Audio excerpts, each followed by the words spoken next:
Bismillahirrahmanirrahim. Assalamualaikum warahmatullahi wabarakatuh. Alhamdulillah pada kesempatan ini kita akan kembali melanjutkan materi yang merupakan pertemuan yang kedua setelah kita melaksanakan penilaian harian. Baiklah anak-anakku sekalian, sebelumnya mari kita sama-sama berdoa. Bismillahirrahmanirrahim. Rabbi syrahli sadri wa yassirli amri wahlul 'uqdatam min lisani yafqahu qawli. Allahumma zidna ilman warzuqna fahman sahiha. Amin. Allahumma amin. Dan aku sekalian mohon perhatiannya untuk kita lanjutkan materi yang kedua ini, dan ini masih kita berkisar pada tanda nasab. Ya, pada pertemuan yang lalu kita telah bahas tanda nasab. Yang pertama adalah al-fathah, yang kedua adalah al-alif, yang ketiga adalah al-kasrah, yang keempat adalah al-ya, dan yang kelima adalah al-wahasbun nuni. Nah, sekarang kita masuk pada tanda nasab yang kedua dalam hal ini al-alif. Ya, untuk itu mohon diperhatikan catatannya. Saya akan baca sekaligus Anda nanti menerjemahkan. Wa ammal alifu fatakunu alamatan linnasbi. Fatakunu alamatan linnasbi fil asma'il hamsati. Nahwu ra'aitu abaka wa ahaka wa ma asbaha zalika. Wa ammal kasratu fatakunu alamatan linnasbi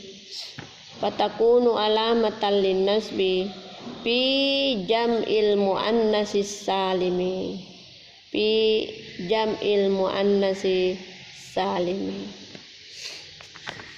Ya, kembali kita terjemahkan, dan perlu juga saya sampaikan bahwa pada kesempatan ini kita akan bahas dua tanda nasab. Dalam hal ini al-alif, kemudian yang kedua adalah al-kasrah. Nah, jadi pertama fathah, alif, kasrah, ya, dan hasbun nun. Dan yang sekarang ini kita akan bahas dua tanda nasab al-alif. Ya, saya akan terjemahkan, silakan diterjemahkan catatannya. Wa ammal alifu adapun alif fatakunu alamatan linnasbi, mempunyai tanda nasab. Fatakunu alamatan linnasbi, mempunyai tanda nasab.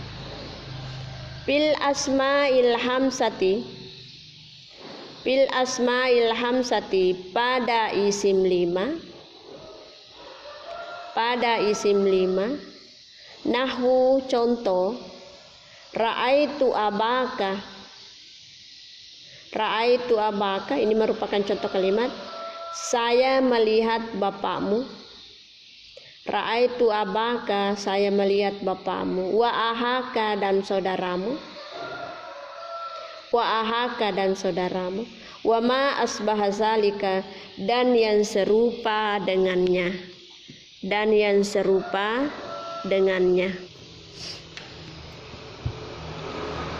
Ra'aitu abaka, saya melihat bapakmu. Wa ahaka, dan saudaramu. Wa ma asbaha zalika, dan yang serupa dengannya.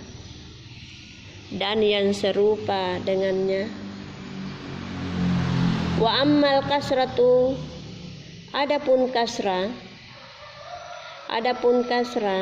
fatakunu alamatan linnasbi, mempunyai tanda nasab fi jam'il muannatsis salimi,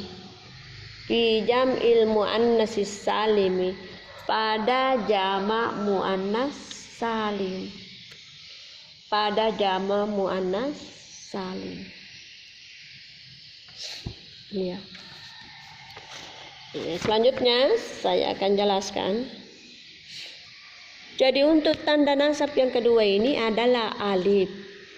Ya, jadi setelah kita menjelaskan tanda nasabnya fathah, sekarang ini kita masuk pada tanda alif. Nah, di mana dipergunakan itu alif? Yakni pada asmaul hamzah. Apa itu asmaul hamzah? Adalah isim yang menunjukkan 5 jumlahnya. Ada 5 khusus itu, tidak boleh lebih, tidak boleh kurang dari 5 itu.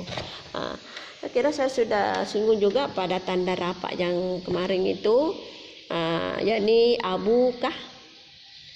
Abuka ini adalah asmaul hamzah, tapi ini bukan ini yang dimasukkan dalam tanda nasab. Kenapa? Karena ini tidak memakai alif tetapi memakai waw. Abuka. Padahal yang dimasukkan di sini memakai alif. Jadi yang betulnya dalam hal nasab itu wawnya itu beralih atau dirubah menjadi alif, maka menjadilah abaka. Tidak ada itu alif wawnya. Nah, kita rubah menjadi alif karena memang yang kita mau inginkan ini adalah tanda nasab yang memakai alif. Yang kedua abuka. Pertama tadi abuka, yang kedua ahuka. Ada wawnya. Wawnya itu dialihkan menjadi alif, maka menjadilah ahaka. Ada tadi itu yang saya baca memakai waw. Kapan itu? Nah, saya kira sudah lewat ya, sudah dipelajari itu apabila dalam keadaan marfu. Rafa. Apabila dalam keadaan rafa itu dipakai yang memakai waw. Tapi karena kita bahas di sini adalah nasab, di mana nasab itu mempergunakan alif pada isim 5, maka wawnya tadinya ini memakai waw, maka beralih semua menjadi alif. Nah, seperti contoh yang saya sebutkan ini, abuka menjadi abaka, ahuka menjadi ahaka, hamuka menjadi hamaka, puka menjadi paka, zumali menjadi zamali. Ya, coba diperhatikan itu yang kita baca abaka, ahaka, hamaka, paka, zamali, kesemuanya itu atau kelima isim itu tidak terdapat waw, karena memang yang kita inginkan adalah tanda nasab, di mana tanda nasab itu hanya memakai alif. Maka seperti itu perubahannya. Ada contoh yang disebutkan dalam buku Ra'aitu abaka. Ra'a itu adalah fi'il, tunya itu adalah fa'il. Saya melihat. Apa yang kamu lihat? Abaka. Nah, ini adalah bapakmu. Nah, bagaimana tanda nasabnya ini kalau kita kejar? Bagaimana tanda nasabnya? Bukan fathah itu. Bukan itu kanya. Karena kenapa bukan kanya itu? Karena coba kita buka kembali itu pertemuan yang lalu itu tanda nasabnya memakai fathah, tidak ada itu asmaul hamzah. Tetapi yang ada hanya isim mufrad, hanya jamak taksir, hanya fi'il mudhari apabila masuki huruf nasab. Tidak ada asmaul hamzah. Jadi kalau begitu, apa tanda nasabnya ini? Adalah alif. Karena alif itu termasuk tanda nasab pada asmaul hamzah, yakni pada kata aba. Itu aba, bahasa sudah banyak ada alifnya, itulah yang disebut tanda nasab alif. Bukan huruf fathahnya itu, ka-nya itu bukan. Kalau diperjelas tadi kenapa itu tadi saya jelaskan, karena coba kita berusaha pada tanda fathah tidak ada itu asmaul hamzah. Itu makanya bukan itu yang menjadi tanda nasabnya, tetapi alifnya. Dan seterusnya apabila kita jadikan kalimat di mana kalimatnya itu yang merupakan fungsinya sebagai maf'ulun bi itu yang terdiri dari asmaul hamzah. Selanjutnya pada tanda nasab yang ketiga, wa ammal kasratu adalah kasrah. Wa ammal kasratu, yang ketiga adalah tanda baris di bawah. Nah, jadi yang pertama tanda nasab itu adalah baris atas. Nah, ternyata ada juga baris bawahnya. Nah, apa itu tanda baris? Yang mana yang dipakai itu, atau di mana tempatnya dipakai tanda baris di bawah? Nah, yakni fi jam'il muannasis salimi, pada jamak muannas salim. Masih ingat jamak muannas salim? Adalah kata yang menunjukkan jamak khususnya pada perempuan. Nah, misalnya ya dari mufradnya atau bentuk tunggalnya muslimaton, ada tanda muannasnya muslimaton, satu orang muslim perempuan. Muslimatani ditambah alif dengan nun menunjukkan dua orang muslim perempuan. Lalu jamaknya ditambah alif dengan ta, dibuka ta marbutanya tadi dari mufradnya, baru ditambahkan alif dengan ta, menjadilah muslimatong. Itu dipakai tong apabila dalam keadaan rafa atau marfu atau rafa. Tetapi yang kita bahas sekarang ini adalah tanda nasab, maka tanda nasabnya itu dipakai baris di bawah. Jadi al muslimatu bisa juga dibaca menjadi al muslimati, tergantung daripada kalimatnya itu, ataukah tergantung dari jabatan kalimatnya itu. Bagaimana jabatannya? Karena itu sangat menentukan jabatannya dengan tanda barisnya. Jadi kapan jabatannya sebagai maf'ulun bi? Apabila jamak muannats salim maka tidak boleh memakai dhammah. Itu al muslimatu tidak boleh, tetapi memakai tanda baris bawah. Kenapa? Karena dia jamak muannats salim. Jadi semua bacaan-bacaan itu ada semua ketentuan-ketentuannya. Makanya dalam membaca kitab kuning itu, dalam membaca kalimat-kalimat, dalam membuat kalimat-kalimat harus betul diperhatikan itu.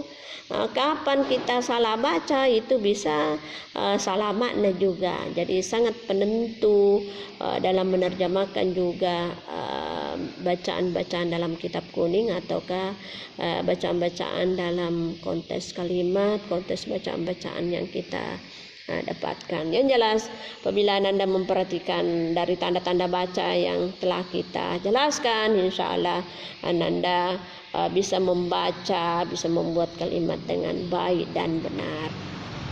Jadi pada tanda nasab ini, saya kembali ulangi, pada tanda nasab ini sudah 3 kita bahas. Yang pertama adalah tanda nasab al-fathah, yakni baris fathah. Tempatnya ada 3, yakni isi mufrad, isi yang menunjukkan satu, saya kira saya sudah jelaskan. Kemudian yang kedua jamak taksir, jamak yang tidak beraturan.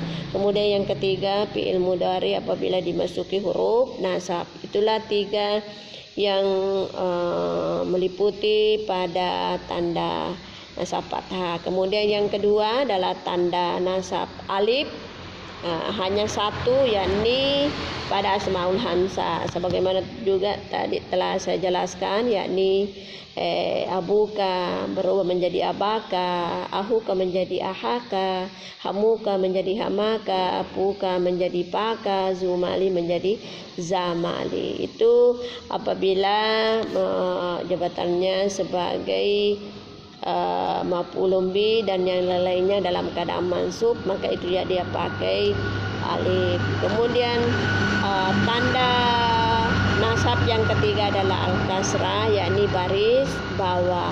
Ini juga hanya meliputi satu, yang pertama satu, yakni tepatnya pada jamak muannats salim, jamak yang menunjukkan perempuan, sebagaimana pula yang telah saya jelaskan itu. Misalnya ra'aitul muslimati, ra'aitu ra'a adalah fi'il, tunya itu adalah fa'il, saya melihat. Yang menjadi maf'ulun bi adalah al muslimati.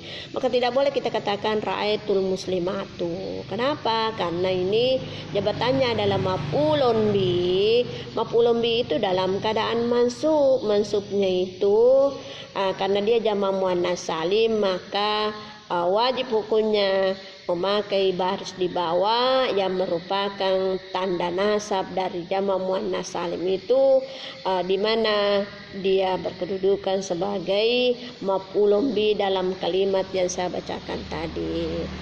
Saya kira itulah yang merupakan pemaparan pada kesempatan ini. Semoga Ananda bisa memahaminya dengan baik sehingga Ananda bisa semuanya membuat kalimat atau membaca kitab-kitab kuning yang lainnya. Dan Ananda bisa praktek-praktekkan kalau ada wacana-wacana yang Ananda dapatkan tanpa baris, ya Ananda bisa praktek-praktekkan itu dengan memperhatikan penjelasan saya mulai tanda rapa sampai dengan tanda nasab. Nanti insya Allah setelah nanti ini kita akan membahas sampai 4 tanda i'rab itu insya Allah. Ini kita masih berada pada tanda nasab yang kedua, itu pun baru 3 yang meliputi pada tanda nasab itu. Insya Allah kita akan lanjutkan pada pertemuan berikut. Saya akhiri pertemuan ini dengan ucapan wabillahi taufiq wa hidayah. Assalamualaikum warahmatullahi wabarakatuh.